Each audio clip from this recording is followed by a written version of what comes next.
डोंगराजवळ मी नाही, आपण बोललो ना की वेगळी झाडे पण असे काही लागत नाहीत आणि ते बरोबर होत नाही. आणि 15 फुटी झाडं वगैरे तर अगदीच मजाक आहे ती. ज्या जागेत झाडं आलीच नाहीत तिथं आता 15 फुटी झाडी कशी लागणार? तिथं मातीच तशी नसेल, खतच नसेल, पाणीच नसेल तर कशी येतील ना? आणि जी आहेत ती तोडायची कशाला? ह्याच्यावरती बोलणं झालंच आहे आपल्याला. मुद्दा असा आहे की आहे ती झाडं तोडायला नाही पाहिजेत, कुंभमेळे व्हायला पाहिजेत, ज्या परंपरेने जे सण आहेत हे सगळं व्हायला पाहिजे, त्याच्याबद्दल आपण आहोतच, आदर आहेच आपल्याला. पण ही नवीन झाडाची फसवणूक नाही व्हायला पाहिजे, झाडं तुटली नाही पाहिजेत.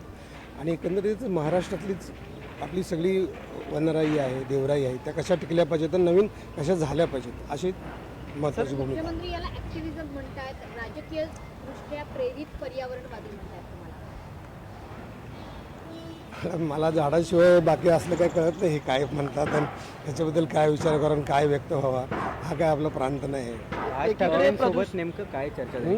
राज ठाकरेंसोबत आता नेमकी काय चर्चा, नेमकं काय आणि त्यांनी हे एकत्रित आंदोलन तपोवनाला जो सपोर्ट केला ना त्याच्याबद्दल मला खूप आनंद झाला, म्हणून त्यांना भेटायला आलो. ही चांगली गोष्ट आहे.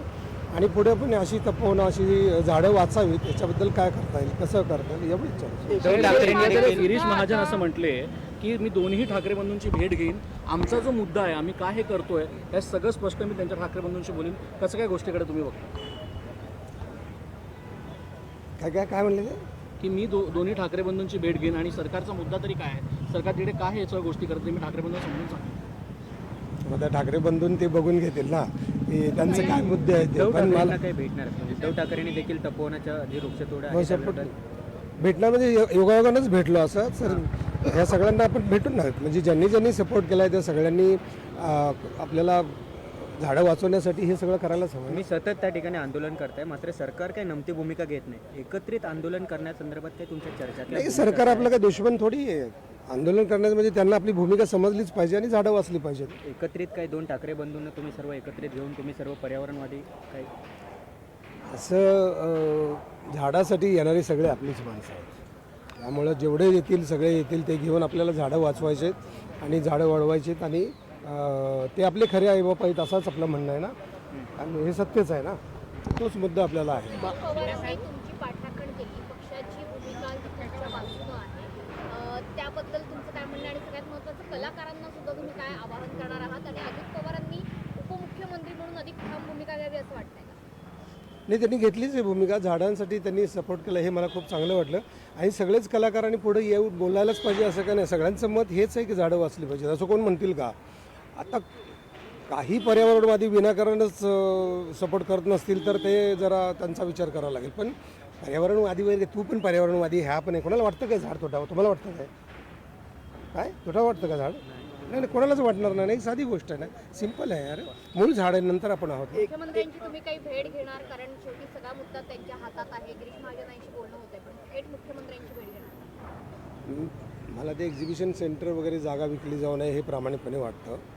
ते बहुतेक करणार नाहीतच. तसं होणारच असेल तर मग भेटू.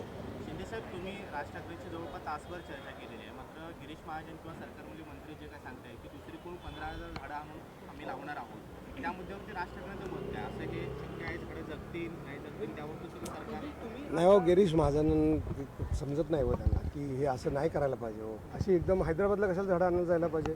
महाराष्ट्रात काही फॉरेस्ट डिपार्टमेंट नाही. महाराष्ट्राच्या फॉरेस्ट डिपार्टमेंटला माझा सवाल आहे की तुम्ही अशी मोठी झाडं आपण का नाही तयार करत? आपल्याकडे का जागा नाहीत का? आपल्याकडे रोपं नाहीत का? माणसं नाहीत का? पैसे नाहीत? काय नाही. हैदराबादला जाऊन आणायची, खर्च करायचा आणि त्याचा इथं काही फायदा नाही आहे.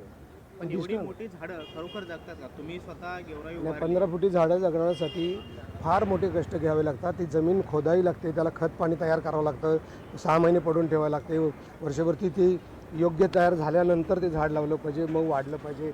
हे असं लगेच आणलं, तिकडे खोदला खड्डा लावला लगेच. लोकशाही मराठी ऐका, पहा, जागरूक रहा.